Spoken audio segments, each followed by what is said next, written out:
Welcome back to another video.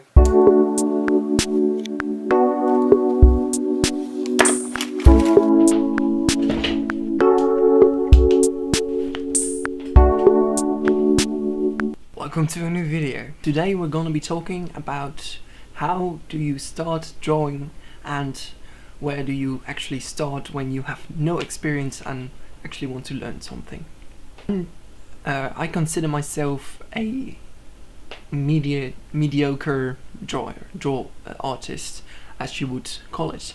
I'm not the best, but also I'm not the worst. I'm in between the grey middle zone, and that's why you might find it interesting from someone who's still learning a lot, and things and tips I wanted to share with you guys on how to start and things I've learned so far that really helped me and can help you guys as well. How do you actually start drawing when you have no experience and want to learn to draw? The thing you will hear most and things that people will say the most is that drawing is all about drawing.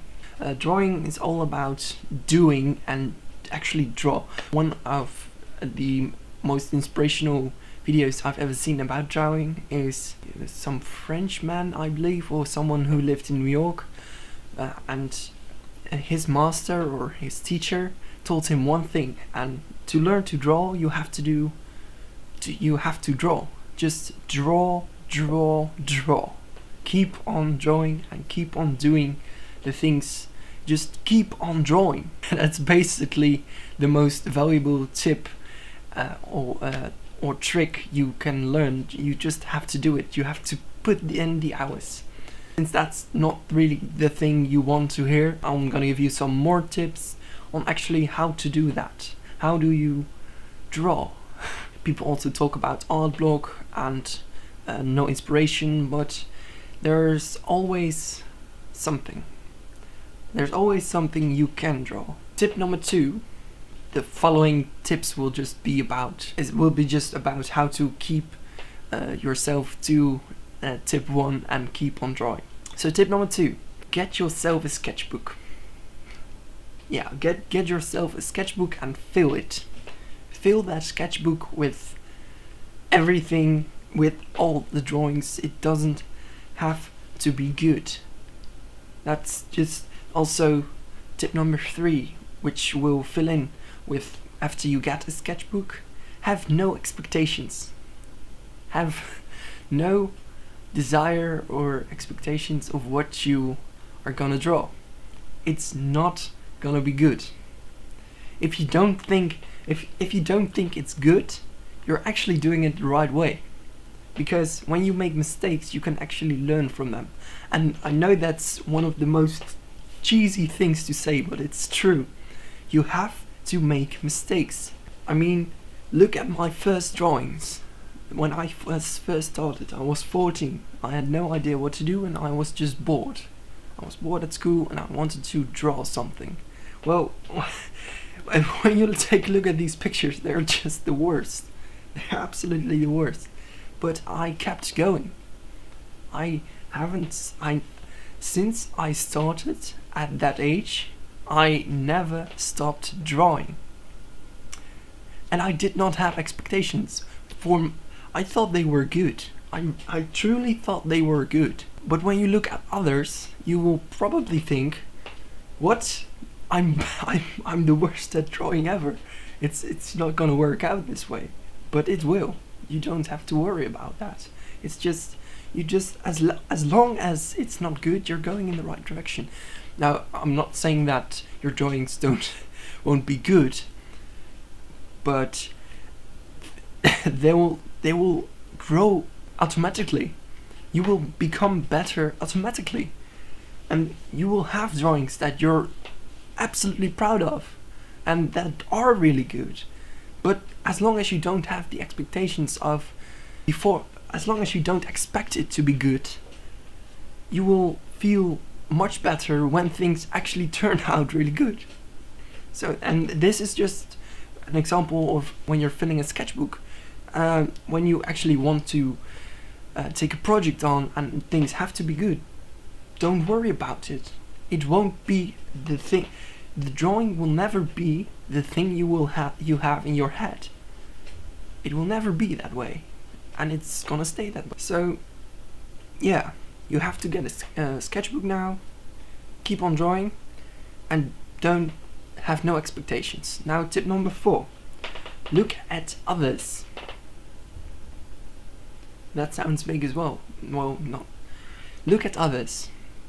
There are so many people who can draw. There's always someone who's gonna be better at drawing than you are, because that's it. People have been drawing for years now, for this decennium, and I've only been doing it for 5 years now, and I'm nowhere near other people, other better artists. But because when you look at, for example, Aaron Blaze, one of the most talented artists I've ever seen, but he's been drawing for over 40 years in animation at Disney Studios, and that's just amazing. That guy has literally worked at almost every Disney movie you've ever seen, which is crazy, and that's why he's such a great inspiration for me. But I look at his work, and what I'm trying to say, when you look at others, you can try to remake their artwork. You can get your inspiration from them. You can, if you're lucky, you can even ask them and have a conversation with them. Maybe even show your artwork. Trust me, most of the time, it's not really that great to judge someone else's artwork when they're an example to you, but you can always try. So if you try to remake other people's artwork, you can even trace them and put them under another paper below and just trace the drawing, or just look and draw from memory, which is a very good practice exercise as well. So I should definitely try that. But remember, remaking is good, but stealing is bad. So do not steal someone else's artwork. That's just not cool. You should definitely not do that. Moving on. Tip number 4.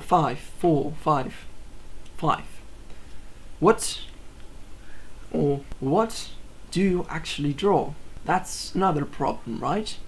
So you now have a sketchbook, you want to draw a lot, you don't have expectations, and you know how to look at others. But what is there to draw? I mean, you still have to fill that sketchbook, right?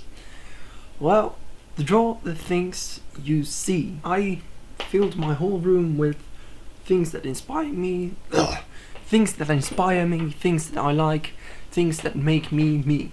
Most of the time I'm sitting here and I'm also drawing here. So when I do not feel inspired and do not know what to draw, just have a look around you, have a look at your room.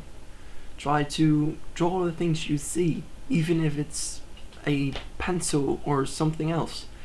When you're drawing the things you see, you will eventually come up with something you actually want to draw. And that's the second thing you can draw. Draw the things you think about. Literally, just draw. It really helps, especially for a person like me who's thinking constantly. It's the only thing I do. I think about every scenario I've ever built, I've ever been in, every conversation I've ever had. I just think about the day and what I'm gonna do and what I've done. And when you start to think, I usually start to overthink everything, and that really messes you up. Don't overthink. It's one of the worst ideas ever. I used to do it a lot, and I still do it sometimes. It doesn't help. It does not help your situation. It does not help yourself. It just makes things more difficult because you're thinking of the things that could happen and the things that would have happened if you had acted differently. And I hate that. I hate it. I still do. I hate it. I hated it. I kept doing it, especially when I was younger. I'm still young. I'm 19 years old, but around when I was 16, I used to overthink every decision I would ever make. And when you do that, things just get way too complicated, and you start being an introvert. And I am an introvert, but this just don't do it. So when I used to overthink things way too much, I started drawing, and it helped me out a lot. I just drew the things I thought of, every monster I ever faced, every nearly depression kind of thought that came up in my mind. I would just put it on paper, and once it was there, once the monsters were actually on paper, I wasn't as scared anymore. And that really helped me through difficult times. But also, you don't have to draw in the bad times. You can also draw the good times when you are happy. Emotion is one of the major things that actually help when you're drawing. I'm just talking from my experience, things that would really help me and how I saw things. I drew literally everything I ever felt, because emotions really help your drawing. It really helps you improve. At least for me it did. I hope it does for you. And when you look at art in the main thing called art, there's a lot of emotions, and that's one of the major reasons why I like it so much. It's just so captivating. Don't overthink things. That's basically the tips I have for you. A little summary. Be sure to get yourself a sketchbook. Get yourself drawing, fill everything up. I'm looking like a monster here, but yeah. Just draw. Look at other people. Get yourself some inspiration shit or whatever. Look at the world around you. Draw the things you see. Draw the things you think. Use your emotions. Don't overthink things. That's how I got to drawing, and that's how I got this far. That's the reason why I'm here. I hope things will help you.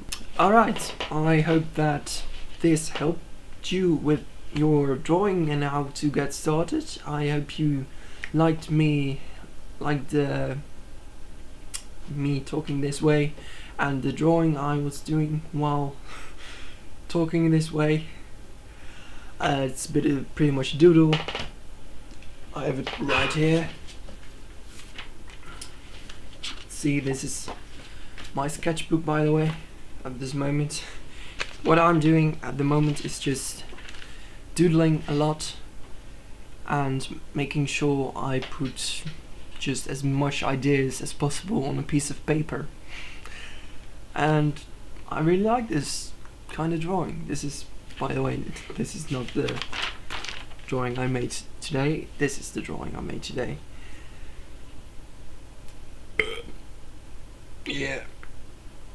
Alright. I hope this helped you guys out a lot. Thank you guys so much for watching. If you have any other subject you want me to talk about or help you with, feel free to leave them in the comment section below. This was Jarmo Draws It for the first time. I hope you enjoyed. Thank you guys so much for watching, and I'll talk to you guys next time. Cheers.